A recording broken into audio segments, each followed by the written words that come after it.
Welcome back to HALC's Facebook Live series on the true history of Constantinople.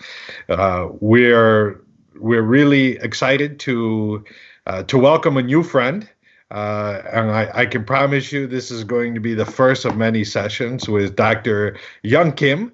Young, welcome to the HALC universe. Thank you very much. By way of introduction, Young is or Professor Kim is the new head of Mediterranean and Classical Studies at the University of Illinois in Chicago, which also houses a Modern Greek Studies chair.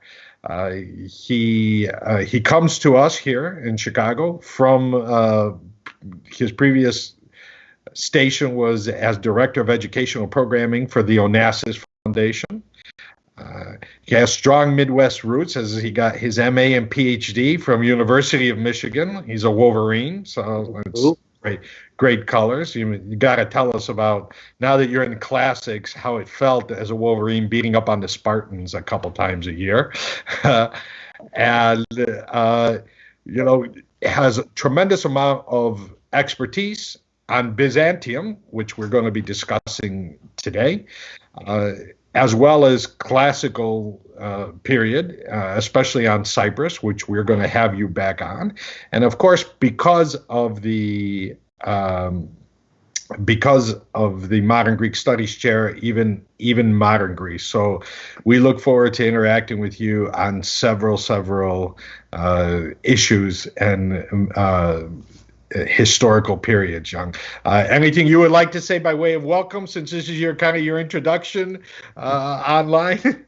Well, no, I just want to express my gratitude for this opportunity. It's been a whirlwind. We moved from New York, New Jersey to Chicago in December, and I started at the university in January.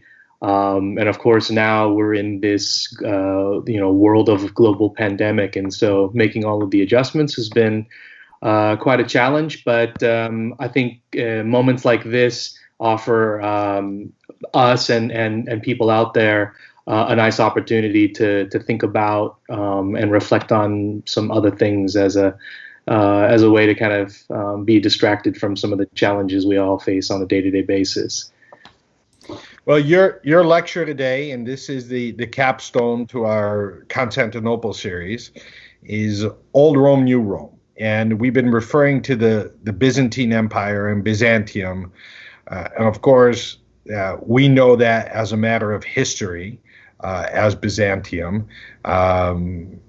So apparently I'm frozen. I don't know why. So we're just going to feature you on screen by yourself, and you'll hear my voice. But we've been talking about Byzantium, but it was the Roman Empire, and it was the Eastern Roman Empire. And people forget when Constantine became emperor, and he became Constantine the Great, he took over an empire whose capital city was still Rome. Mm-hmm. So Constantinople was very much the new Rome, and it was moving the capital, which had only been in name only in Rome, right? His predecessors were rotating the empire anyway. But what led to the establishment of the new Rome, of Constantinople, and what was Constantine trying to do? Fantastic question. And of course, really complicated as well. And one of the challenges that we face, especially as historians, is we know the end, right? And so often when we're looking back and trying to understand the beginnings of something, we are we have this tendency to read back into the past or read back into the beginning, the end result, what we know, from the vantage point of where we are. And so in particular, when we're talking about Rome and the establishment of Constantinople, it's really a challenge to separate out kind of the end point, which we know, and going back to the beginning. So I think it's kind of cool that in your series here, this conversation in many ways logically would have made sense like on Monday, right? Because you're talking about Constantinople and its destiny through the centuries. And it makes sense to go to the beginning. But I think it's really nice that you had these really amazing guests talking about different aspects of the city, from later developments. And then now here on Friday, we're going back to the beginning again. So to start to answer the question that you asked, the first thing that we've got to realize is that by the 4th century, the city of Rome itself, while it was still a magnificent city, and it, in many ways still embodied the greatness that had been the Roman Empire at its peak centuries before. But by the 4th century, Roman emperors had not lived in Rome for a very, very long time. And really, it's if we look at the 3rd century, the preceding century, the Roman Empire had faced some real challenges internally, externally. And between, let's say, the 230s and until 284, there were over 25 different emperors. So, with an average reign of about 2.5 years or so, there was constant turnover, which is indicative of the real turmoil that was taking place in the empire. But there's a point of stabilization, we might say, at the end of the 3rd century when Diocletian comes to power. Right? And we've all heard of Diocletian before, but one of his innovations and one of the solutions that he came up with trying to bring more stability to already fragmented empire was to divide up the empire, in essence, and distribute the authority that he had as the sole rule, and to share power, right? And so he established a system of rule called the Tetrarchy, right? And the Tetrarchy was, in theory, a system where you had 2 senior emperors known as Augusti, and then 2 junior emperors known as Caesares or Caesars, and the 4 colleagues sort of together were supposed to rule the different parts of the empire. And as a result... And then the Caesars were supposed to be kind of the successors to the Augustus, right? Yeah. That's exactly right. So, and in fact, they try to do this when Diocletian in 305 suddenly decides to retire and to force his other senior colleague to retire. And so then the 2 juniors ascend to the level of Augusti, and then they appoint 2 more juniors, right? But that system falls apart pretty quickly. But the point being is that if you have 4 different men ruling over 4 different parts of the empire, wherever they resided, in some sense, those cities became Rome's, right? And so by the time we hit this Tetrarchy, Rome itself isn't tied to the historical place, but Rome has in many ways become an idea, a transferable idea that can be found in other locations, right? And so it's a weird kind of concept, but we could have, in theory, a Roman Empire without the city of Rome. And so in the time then when Constantine establishes or decides to build Constantinople, it's not unusual to think of another Rome or a second Rome or an alternate Rome.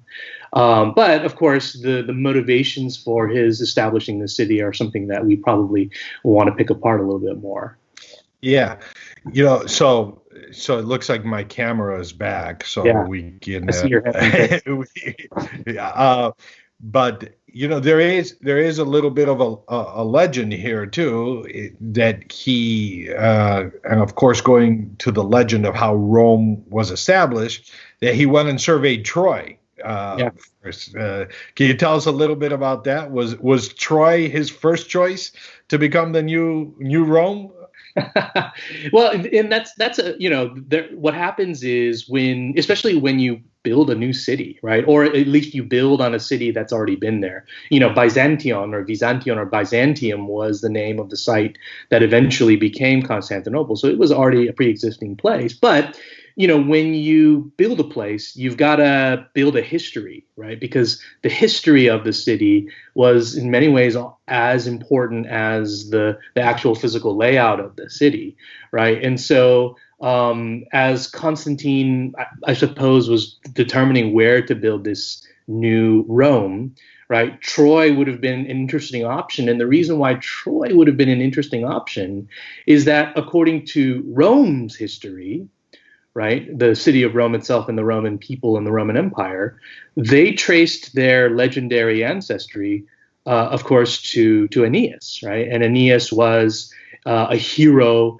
who was able to flee the city of Troy as it fell to, it's funny to say, but it fell to the invaders, right, who came from the Greek peninsula. And so, even the legend that's tied to Constantine's deliberation about the establishment of his new city, connecting at least the Troy option is an interesting one, because then what it does is it loops over and connects it to the tradition of what Rome itself was and is and represented. And so even though, it's probably, more legend than it is reality, the fact that we do talk about this other option, I think the effect that it has is it really ties in these threads of tradition that then, for Constantine, means continuity of the rule over this Roman Empire. We talked about certain trends. Rome was no longer really the effective capital, right? It was a traveling capital.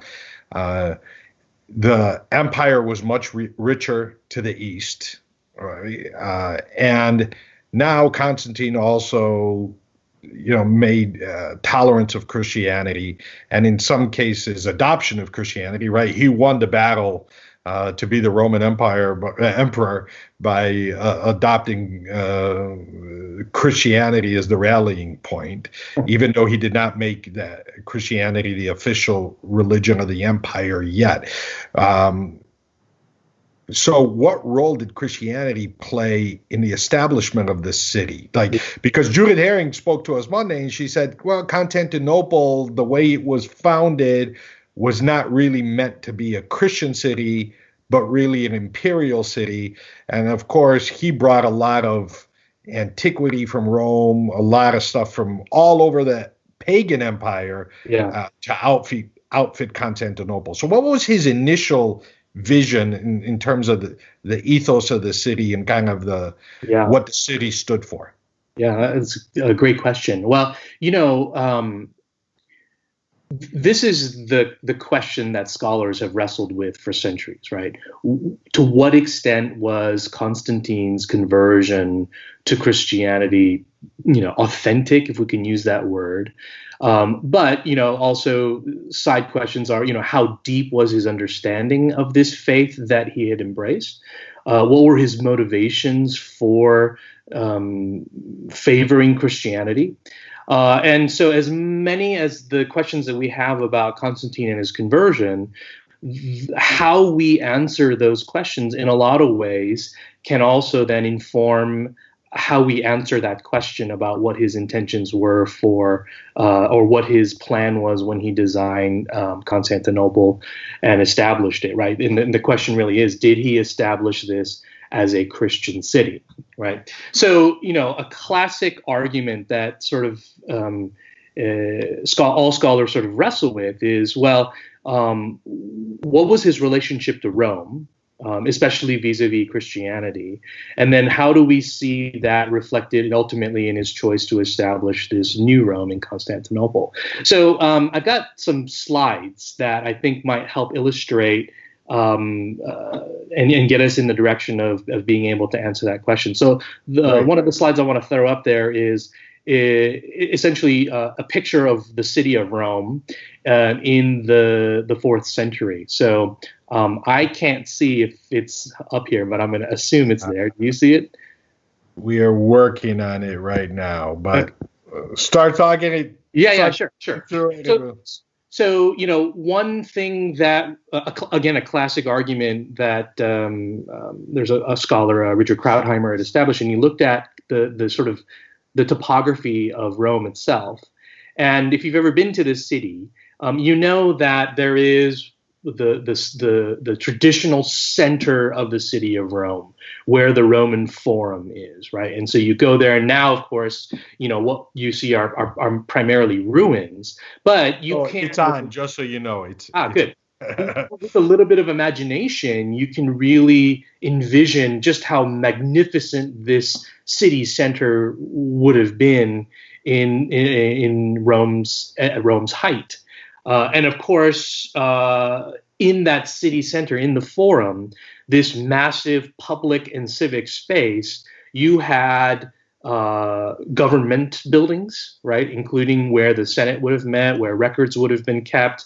You also had legislative and judicial buildings, right? But of course, in the center of Rome, you also had temples, right? Many, many different temples, because the Romans maintained this view that the proper maintenance of this state cult ensured the stability and the security of the state. So for the Romans, at their height, to have this idea of separating out religion and politics it wouldn't have made sense to them, right? And so you have in this city center all of the structures that really embody the res publica, the Roman state.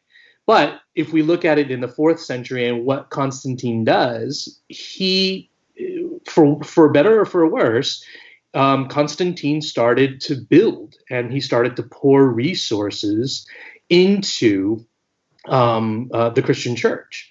But if we look at this map of Rome, and I think we'll throw up a few more of the pictures that I tie to it, 2 of the most important early churches that Constantine established were what eventually is now the Basilica of St. Peter, right, which is where the Vatican is now, and then another one is the Church of St. John St. John Lateran, which is the actual episcopal seat of the Bishop of Rome, right? So these are 2 of the most important churches in the city. But if you look at the topography of the map there, you'll see that St. Peter's is situated on what we would have called the outskirts of the city, right, across the Tiber River on the other side.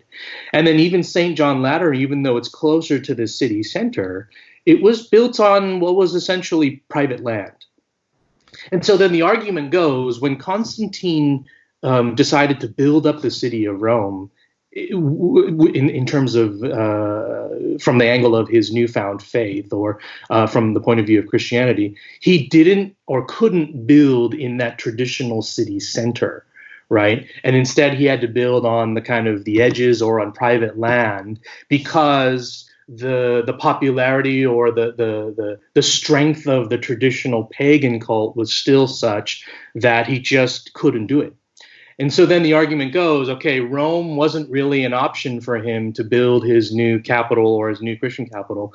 So then, okay, let's look for another locale, right? And so that's the idea then, that when he established Constantinople, he could build a Christian capital in a way that he just wasn't able to do in the city of Rome. Now, there are some problems, of course, with that argument, but it's an interesting idea anyway, that a motivation for Constantinople, or what became Constantinople, was, well, he couldn't do what he wanted to do in the city of Rome itself, even if it was the symbolic capital at this point. You know, you raise a couple points I want to, and by the way, I want to invite all our viewers, if they want, they can type up comments. Professor Kim is more than happy to answer your questions. But I do see that, I have a friend on here who's actually handles plan developments for the city of Chicago. So there's kind of an urban planning factor here, right? Yeah. Rome was an established capital city with, like you said, civic life at the center. What role did how did Byzantium change when he turned it into Constantinople in terms of from an urban planning standpoint? So actually, I've been thinking a lot about this question as we've been leading up to this week, and I was thinking about this in terms of I don't know if you ever, when you were growing up, ever played sort of computer games or video games where you build a city.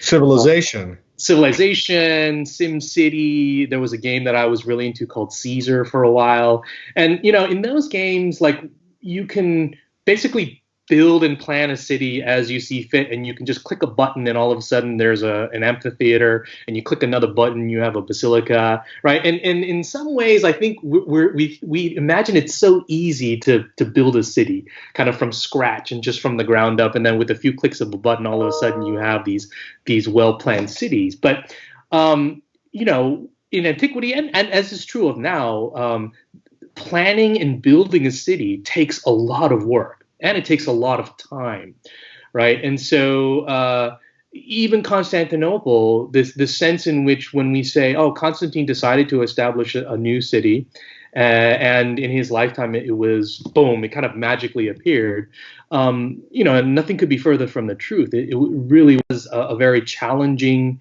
exercise in planning and developing a city. Constantinople, or what was Byzantium, scholars have identified that it's even though in terms of location it seems ideal, both on the bridge between the continents of Europe and Asia, with land and water routes around. Constantinople, or Byzantium, was not a very wise choice in terms of practical matters, right? And there are several reasons for that. Even in terms of the flow of water and the movement of ships, it's not an easy place to navigate, the Bosphorus.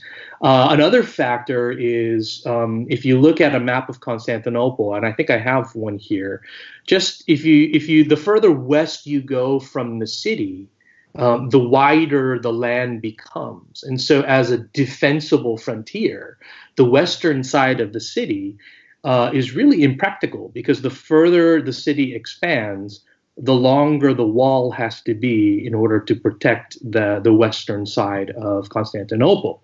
And then the other thing, and the major thing that is a challenge, is water, right? So the access to fresh water is a constant challenge that the emperors after Constantine faced with respect to this growing city, right? So in terms of urban planning, Constantinople might not have been the best locale to build a new capital city, especially one that you anticipate significant growth, right? But what we do see, and this is an interesting dimension that ties to what I had been talking about earlier with respect to Rome, that in Constantinople, even Constantine's earliest planning, that city center that I had mentioned, and I have a slide here of Constantinople in a later century, but the city center, we see a mix of these structures that in the city of Rome we couldn't see, right? Where churches in the city of Rome, the two major ones that I had mentioned tied to Constantine, those were built on the outskirts of private land. Here in Constantinople, we're starting to see everything mixed together, which gives us a hint then at maybe Constantine's plan for the city did incorporate this dimension of Christianity. Then why, you talk about the disadvantages of Constantinople or Byzantium when he decided to turn it into Constantinople. Why did he pick Byzantium? Was it because of the population? Was it he was mistaken? Everybody wants to be on the water. That's why, George Washington and Thomas Jefferson wanted D.C. because of the Potomac. Yeah. Why that instead of Harry Demopoulos asked, why didn't he pick Nicaea, for example? Yeah, that's a good question. And scholars have wrestled with this, right? Because one classic argument is that he built a city further east because one of the main concerns of the Roman Empire as a state was the eastern frontier, right? The Persian Empire. And so in order to be proximal to this frontier, Constantine decided to establish this Rome further east instead of on the Italian peninsula, right? But the counterargument to that is, well, there was already a city, a great city, in fact, from which Roman emperors could easily manage their concerns on the eastern frontier, and that was the city of Antioch, right? So in some ways, that argument I don't think is as great. Another argument goes, when Constantine became the sole ruler of the empire, sometimes we forget that didn't happen until 324, right? So in 312, when he wins this famous battle of the Milvian Bridge against another competitor named Maxentius, civil war continued in the Roman Empire until about 313, right? And then from there, I'm kind of simplifying the story, but the empire was essentially divided in half between Constantine and another emperor Licinius, right? But in 324, Constantine finally defeats Licinius and becomes the sole ruler of the Roman Empire. He defeated him at Chrysopolis, which is on the other side of where Byzantium was. So then another argument suggests that maybe in establishing this city, it was a way of kind of commemorating his victory over Licinius, right?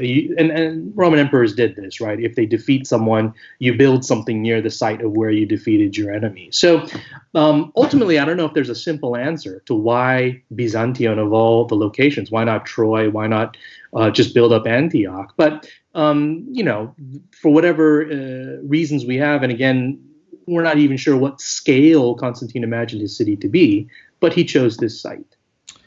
Philip Kulturidis brings up a topic we really haven't covered, surprisingly, in this series, and that's Constantine's mother, St. Helen. Yeah. And she was obviously very influential in when it came to his views on Christianity. Did she play a role in picking this site? And another question from George Sumakis is, did the defensibility of the city play a role in his choosing this site? Yeah, two great questions, right? So if anything, if Constantine was building a Christian city, if anything, that Christian city was the city of Jerusalem. Right, because and the role of his mother in his let's say advocacy and support of the city of Jerusalem, we know that Eleni was deeply interested in Jerusalem, and there's a legendary story, of course, tied to her finding the true cross, right? And so Constantine seems to have poured a lot of money into the development of Jerusalem. And in fact, this is what's really interesting. Before the 4th century, Jerusalem was known by a different name, right? It was known at that time as Aelia Capitolina, right? Because after the final sort of revolt in the early 2nd century, Jerusalem was essentially annihilated. And then of course decades before, the Second Temple had been destroyed. But the city of Jerusalem was kind of wiped clean. Pagan temples were built on sites that were previously dedicated to monotheistic religion. And so when Constantine and his mother kind of rediscovered Jerusalem, they really transform it again into what, for lack of a better description, might be called the Holy Land, right? So I think rather than thinking of Helen's influence with Constantinople itself, I think what we really see is her influence in what Constantine does with the city of Jerusalem, and making that into something it had not been before. It became, under Constantine, a Christian city, a pilgrimage site. The defensibility question, again, one thing to think about is maybe Constantine's in the 4th century, the worry about defending Constantinople itself I don't know how acute it is relative to later centuries when we have invasions coming from other directions, right? But whatever the case may be, it's not a practical site for all intents and purposes. And so you then have to ask yourself, well, then what did he intend with this city? And maybe it wasn't the great capital that it eventually became. And here's that thing about the retroactive look, right? Yeah. So he established a new Rome, but the old Rome did not go away, right? Yeah. The Pope stayed in the old Rome, and I think to a large extent the Senate stayed in the old Rome, or between the two Romes. Yeah. Did he just abandon one? I'd like to know, what did he do? Did he just abandon Rome or downgrade its status? And a related question, because this comes from Matt Costa, who asked, did the Greek-speaking Romans in the East start seeing themselves differently once Constantinople was established? Yeah, these are great questions. So, sometimes we get in the trap of thinking in zero-sum terms.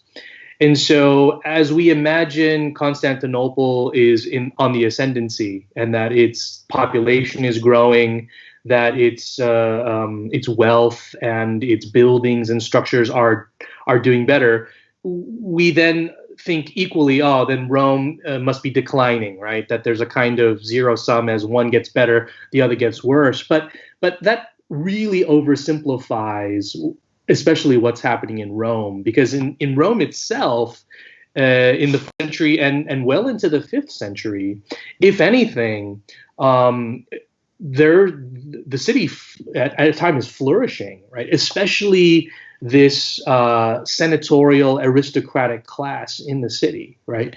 And not only in terms of literature, but just in terms of their culture and their politics, they're doing very well. And some argue that because the Roman emperors are not around, actually gives them even more opportunity to assert their influence and their demonstrate their generosity to the rest of the community. So Rome is certainly not abandoned. Now, it's going to have some tough moments, right? 410, for example, right? It's sacked, right? But then, even that, you have to ask yourself, why would they sack the city of Rome?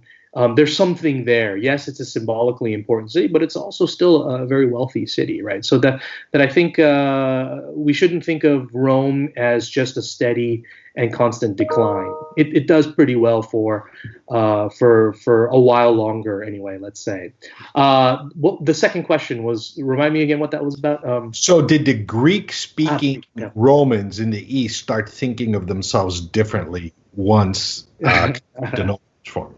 Yeah, so this is a really interesting question that in some ways, many ways, informs the state of Byzantine studies as it exists today, right? Because the Romans were always the Romans. And so even though they spoke Greek, right, how did they identify themselves? How did they understand their polity?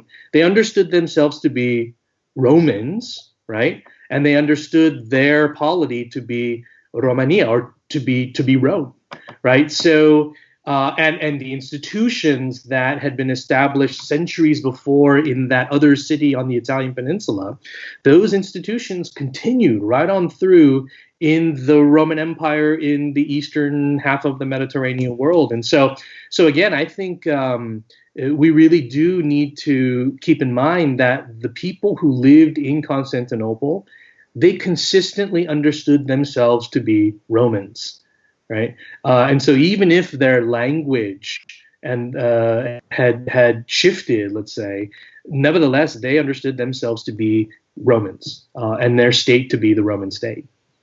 And we'll get to this when we talk about modern Greek history in a later conversation. But this is terms like Rom Yosini, or even in Turkey, the Greek population, the Greek minority, the Orthodox minority is still called Rum. Mm-hmm. But this is kind of a legacy of this understanding of Romans. I want to talk to you about the destiny a little bit of Rome versus Constantinople going forward, but Constantinople, Constantine established it, but it was really Justinian, and especially after the Nico riots, certain things, the last couple of days we talked about Hagia Sophia a lot. Yeah. And people, the Hagia Sophia, as we know it, is Justinian's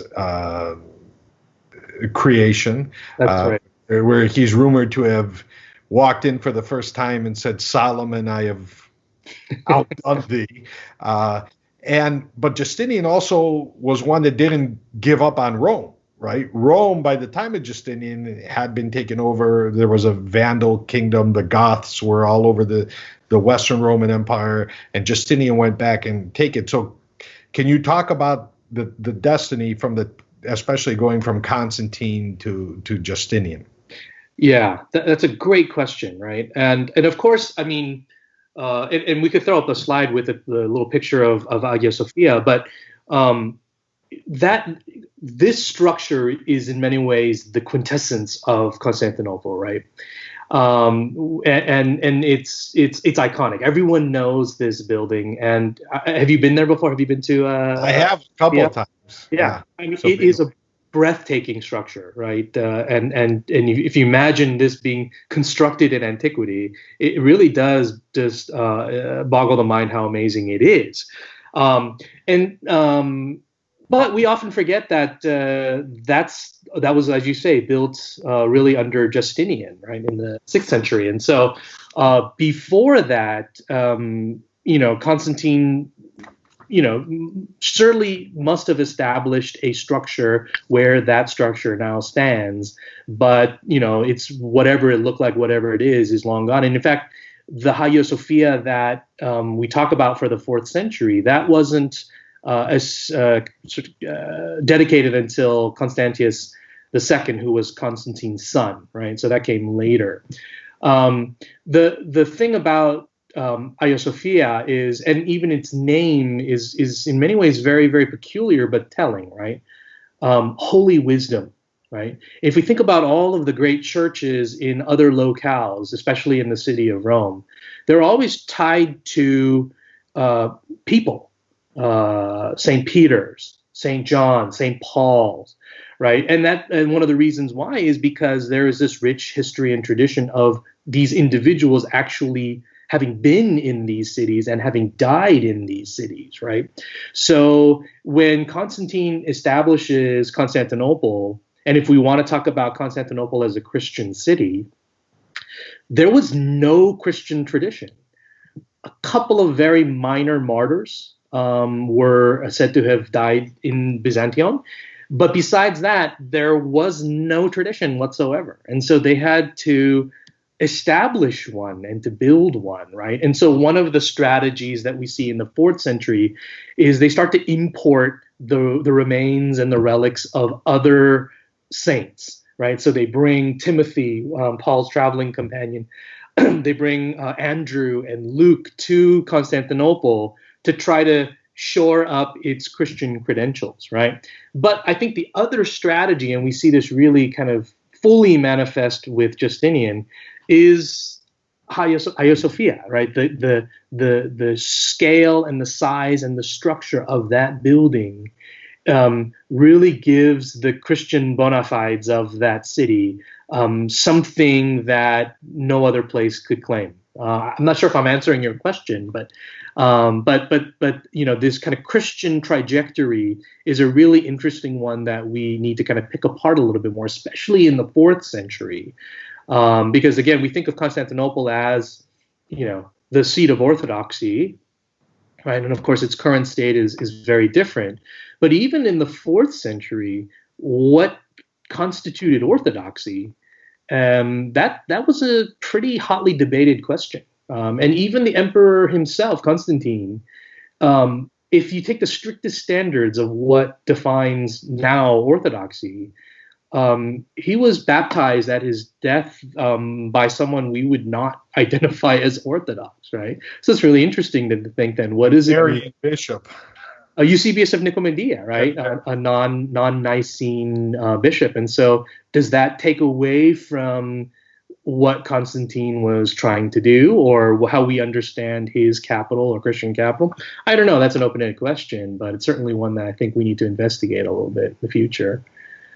There's especially in that part of the world, and Balkans and the greater Middle East, there's always this is where East meets West.